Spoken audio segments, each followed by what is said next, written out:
Very good morning to all of you.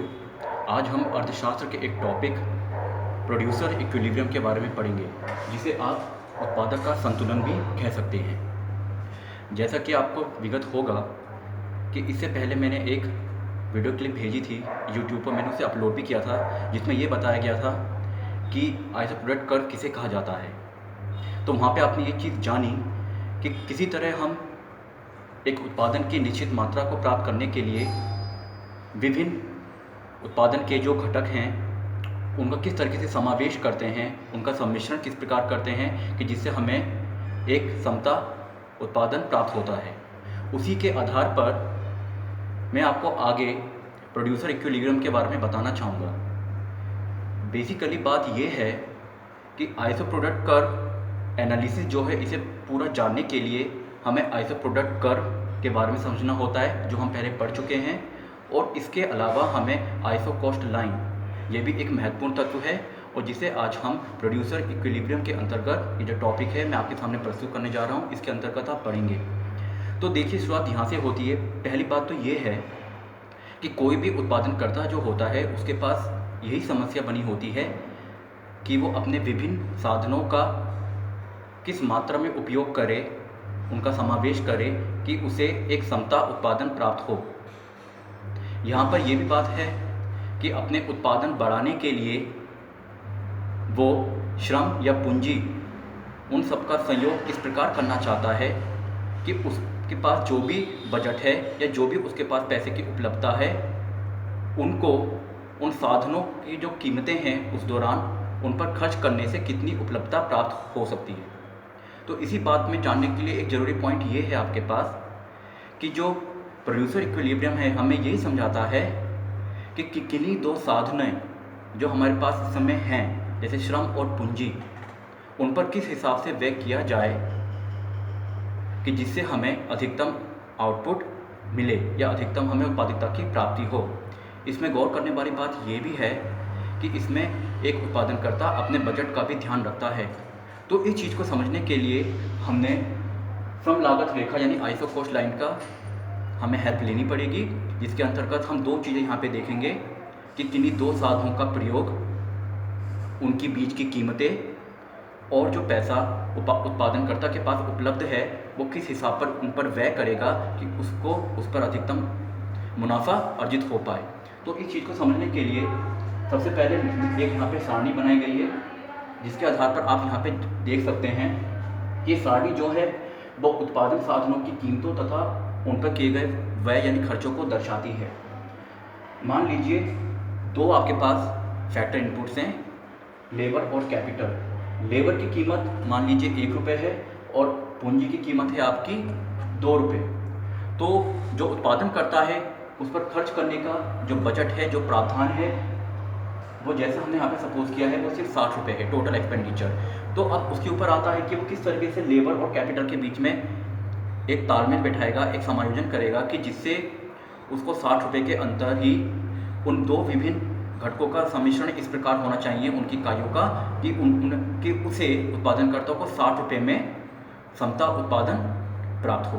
तो जैसे कि आप देख सकते हैं यहाँ पे कि मान लीजिए हमने एक लेबर ₹60 की है, एक लेबर ₹1 की है और हमने 60 इकाइयाँ लेबर की लगाई। तो पूंजी हमारे पास कुछ भी नहीं है इस समय, क्योंकि ₹60 हमारे पास है, तो टोटल एक्सपेंडिचर हमारे पास ₹60 आ गया। उसी तरीके हमारे पास लेबर की अगर हम 30 इकाइयाँ लगाते हैं तो ₹1 के हिसाब से वो ₹30 होती हैं। उसी आधार पर हमें पूंजी की 15 इकाई लगानी होंगी, क्योंकि पूंजी की इकाइयाँ जो हैं वो 15 हैं और ₹2 उनका रेट है, तो हिसाब से ये ₹30 हो गया।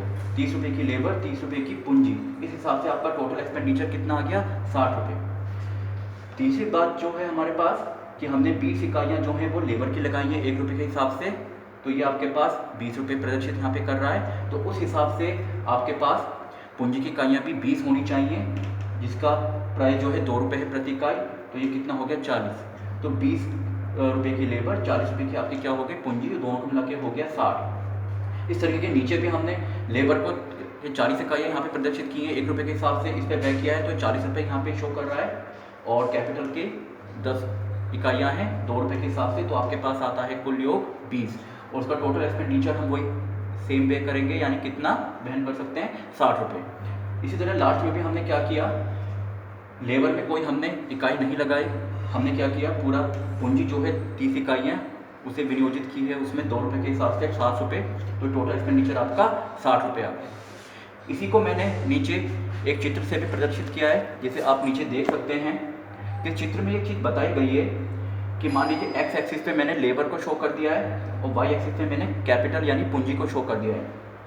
तो आप इसमें सिंपल एक चीज़ देख सकते हैं। सबसे पहले तो यहाँ पे गौर करिए कि ए बी जो है आपके पास ये आइसोकोस्ट लाइन है। इस तरीके से आपने कंज्यूमर इक्विलिब्रियम के बारे में पढ़ा होगा कि उसमें एक आइसोकोस्ट लाइन होती है कि जहाँ पे कंज्यूमर सरप्लस मैक्सिमम कहाँ पे अचीव होता है। उसी तरीके से प्रोड्यूसर इक्विलिब्रियम के लिए भी नीचे जानी जरूरी है कि आइसोकोस्ट लाइन किस तरीके से व्यवहार करती है। और देखिए बिल्कुल ओ एक्सिस से क्या है, टेंजेंट है। तो यहाँ पे भी आप नीचे देख सकते हैं लेबर की हमने यहाँ पे इकाइयाँ प्रदर्शित की गई हैं। तो इसी शेड्यूल के अनुसार हमने यहाँ पे ये चीज़ शो करी है कि यहाँ पे आप देख सकते हैं कि जिस तरीके से मान लीजिए 20 इकाइयाँ कैप पूंजी की हैं, 20 इकाइयाँ ही आपकी लेबर की हैं, कैपिटल की भी 15 इकाइयाँ हैं और लेबर की भी आपके पास 30 इकाइयाँ हैं। इसी प्रकार पूंजी जो है उसकी 10 इकाइयाँ हैं आपके पास और 40 इकाइयाँ आपके पास लेबर की भी हैं।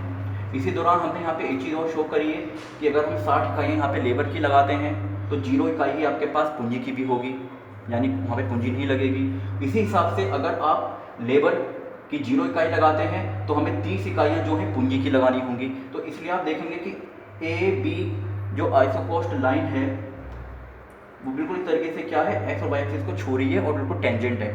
तो एक तरीके से आप देख सकते हैं कि यहाँ पे विभिन्न विकल्प मौजूद हैं, विभिन्न एक तरीके से कॉम्बिनेशन से प्रोड्यूसर के पास कि वो कहाँ पे एक समता उत्पादक प्राप्त कर सकता है उत्पादन, और जहाँ पे उसको एक तरीके से अधिकतम संतुष्टि प्रदान हो सकती है प्रोड्यूसर को। यानी कहने का सेंस यहाँ पे ये हो गया कि न्यूनतम व्यय करके विभिन्न दो साधनों का इस प्रकार प्रयोग किया जाए उचित मात्रा में कि उसे वही आउटपुट उत्पादन प्राप्त हो जो पूर्व में वो पाना चाहता है।